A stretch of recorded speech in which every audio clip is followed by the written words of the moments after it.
எல்லாருக்கும் வணக்கம்.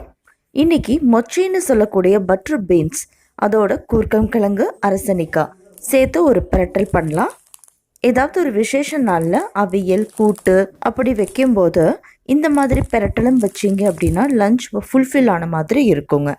Butter beans இதில் 21 வகையான சத்துக்கள் இருக்குது.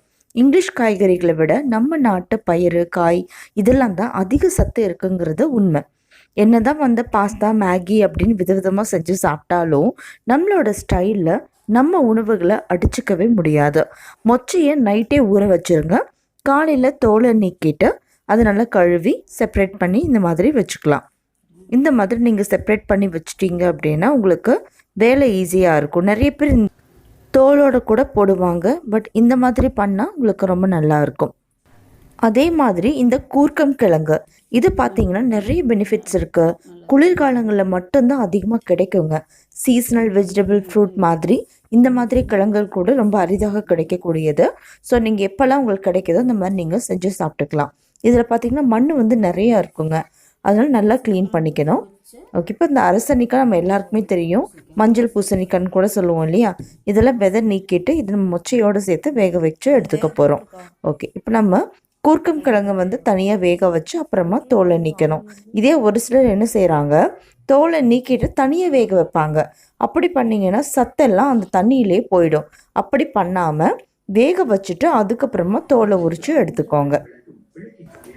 எப்பவும் கிழங்கு வகைகள் ஊற வைக்கும் போதும் சரி, அந்த வேக வைக்கும் போதும் சரி, உப்பு போட்டு வேக வைக்காதீங்க, வேகாது அவ்வளோ சீக்கிரமாக. அதனால் வேக வச்சதுக்கப்புறமா நம்ம அந்த என்ன கிரேவி பண்ணுறோமோ அந்த டைமில் தேவையான அளவுக்கு நம்ம உப்பு ஆட் பண்ணிக்கலாம். இந்த மொச்சப்பயிறு அரசனிக்காய் அதை ஒன்றாவே போட்டு வேக வச்சுக்கோங்க. கொஞ்சமாக மஞ்சள் தூள் போட்டுக்கோங்க. குக்கர்னால் ஒரே ஒரு விசில் போதும். இப்போ 1/4 மூடி அளவுக்கு தேங்காய் துருவல் எடுத்துக்கலாம். அப்புறம் சின்ன சீரகம், 6-7 வரமிளகாய், ஒரு 4-5 வெள்ளை பூண்டு பல், சின்ன சீரகம் ஒரு டேபிள் ஸ்பூன், ஒரு 10-15 சின்ன வெங்காயம். இதெல்லாம் எப்போவுமே அரைக்கும் போது இந்த மாதிரி சின்ன வெங்காயம், பெரிய வெங்காயம், வெள்ளைப்பூண்டு, தக்காளி எது அரைக்கிறதா இருந்தாலும் கடைசியில் தான் அரைக்கணும்.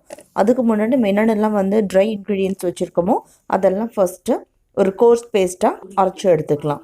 இது பேஸ்ட்டுன்னு சொல்ல முடியாது, கோர்ஸாக அரைச்சி எடுத்துக்கலாம். இப்போது எப்போதும் போல் அடிக்கனமான பாத்திரம் எடுத்துக்கலாம். 3 டேபிள் ஸ்பூன் அளவுக்கு தேங்காய் எண்ணெய், கடுகு, உளுத்தம்பருப்பு, சீரகம் இதெல்லாம் பொரிய விட்டு கொஞ்சமாக கடலைப்பருப்பு ஒரு 1/2 டேபிள் ஸ்பூன் இந்த அளவுக்கு சேர்த்து நம்ம பொரிய விட்டுறலாம். ஒரு சிலர் கடலைப்பருப்பு பிடிக்காது அப்படிங்கிறவங்க அது ஸ்கிப் பண்ணிக்கலாம். என்ன கடலைப்பருப்பு போட்டோம்னா கொஞ்சம் கடிப்படும் போது கொஞ்சம் டேஸ்ட் நல்லாயிருக்கும், அதுக்காகத்தான் சேர்த்துறோம். நல்லா பொரிய விடும்போது லோ ஃப்ளேம்லேயே வச்சுக்கோங்க, எதுவுமே கறிக்கிறக்கூடாது. அந்த கடலைப்பருப்பு ஒரு மரப்பமாகிற அளவுக்கு நம்ம பொரிக்கணும். ஓகே, இப்போ ஒரு பெரிய சைஸ் அளவுக்கு பெரிய வெங்காயம், 2 பச்சை மிளகாய், ஒரு சின்ன கொத்து கருவேப்பிலை இதெல்லாம் போட்டு வதக்கிக்கலாம். இது நல்லா கொஞ்சம் வதங்கட்டும், கொஞ்சம் டிரான்ஸ்பரண்ட் ஆகிற அளவுக்கு வதங்கணும். ஓரளவுக்கு நல்லா வதங்கினதுக்கப்புறமா நாட்டு தக்காளி 2 சேர்த்திருக்கோம். உங்களுக்கு புளிப்பு அதிகமாக பிடிக்கும் அப்படின்னா நீங்கள் 1 கூட எக்ஸ்ட்ரா சேர்த்திக்கலாம். நல்லா வதங்கினதுக்கப்புறம் இந்த டைமில் பெருங்காய பொடி சேர்த்திக்கலாம். எவ்வளோ வேணுமோ அது நீங்கள் சேர்த்திக்கோங்க. நாங்கள் அரை ஸ்பூன்னா ஒரு சின்ன ஸ்பூனுக்கு 1/2 ஸ்பூன் நாங்கள் சேர்த்திருக்கோம். இப்போ நம்ம அது கோர்ஸாக அரைச்சோலையே அந்த விழுது அதை சேர்த்திக்கலாம். அந்த கோர்ஸ் மிக்ஸ் பார்த்திங்கன்னா அவ்வளோ ஒரு டேஸ்ட்டாக இருக்கும். இந்த பிரட்டலுக்கு நீங்கள் யூஸ் பண்ணி பாருங்கள், அவ்வளோ ஒரு அருமையான டேஸ்ட்டில் இருக்கும். இதை நம்ம இப்போ கிளறிக்கலாம். உப்பு தேவையான அளவுக்கு போட்டுக்கோங்க. இந்த மாதிரி பிரட்டலுக்கெல்லாம் எப்பவும் போடுற உப்பை விட ஒரு கால் ஸ்பூன் அளவுக்கு கம்மியாக போட்டுக்கிறது நல்லது. இப்போ நாங்கள் எல்லா டிஷ்ஷும் பார்த்திங்கன்னா 5 பேர் அளவுக்கு அப்படிங்கும்போது ஒரு டேபிள் ஸ்பூன் அளவுக்கு போடுவோம். இதை விட கம்மியாக தான் போட்டிருக்கோம். ஏன்னா உங்களுக்கு அந்த மொச்சப்பயிறு ப்ளஸ் அந்த அரசனிக்காய் வேக வைக்கும்போது அதில் கொஞ்சம் உப்பு போட்டிருப்போம். கிழங்குக்கு மட்டும்தான் உப்பு போட்டிருக்க மாட்டோம். ஸோ அதுலேயும் உப்பு இருக்குது, இதுலேயும் உப்பு சேர்த்தும் போது கம்மியாக சேர்த்திக்கிறது நல்லது. இப்போ சீரகப்பொடி இது சூப்பரான ஃப்ளேவர் கொடுக்கும். ஒரு டேபிள் ஸ்பூன் அளவுக்கு சீரகப்பொடி போட்டுக்கலாம். இப்போ இந்த கிழங்கு பார்த்திங்கன்னா கையிலே மசிச்சிருக்கோம். இது கையில் பண்ணுறது தான் நல்லா டேஸ்ட்டாக இருக்கும். என்ன தான் மேஷர் வச்சு பண்ணாலும் இந்த மாதிரி நீங்கள் கரண்டியில் மசிச்சு விட்டாலும் அந்த டேஸ்ட்டு வராது. கையில் பண்ணுறது தான் டேஸ்ட்டாக இருக்கும்.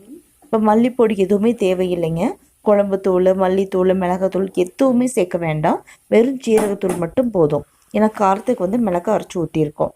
இப்போது நம்ம அந்த வேக வச்சுருந்த மொச்சப்பயிரும் ப்ளஸ் அந்த அரசணிக்காய் அந்த கலவையும் சேர்த்து நம்ம மிக்ஸ் பண்ணிக்கலாம். ஓகேங்க. எப்போவுமே வந்து பார்த்திங்கன்னா கிராமத்தோட ஸ்டைல் அந்த டச் வரணும் அப்படின்னா கையில் செய்கிறது தான் நல்லாயிருக்கும். ஓகே, அவ்வளோதாங்க. ரொம்பவே சிம்பிளாக ஆனால் பயங்கரமான ஃப்ளேவரோட மொச்சப்பயிறு சிறுகிழங்கு பிரட்டல் தயார். இலையை போட்டு தண்ணியை தெளித்து சாம்பார், தயிர், ரசம், அவியல், கூட்டு, பொரியல், பிரட்டல்னு சாப்பிட்ட பரம்பரை நம்மளோடது. எதையுமே மறந்துடாமல் நம்ம ஜென்ரேஷன்ஸ்க்கும் இதெல்லாம் கற்றுக் கொடுக்கணும். பாரம்பரிய உணவுகள் நம்ம கலாச்சாரத்தோடய கலந்துருக்கு. சத்தான இன்க்ரீடியன்ட்ஸ் வச்சு கம்மன்னு சமைச்சு அட்லீஸ்ட் விசேஷ நாளில் பரிமாறி வயிறார சாப்பிடுங்க.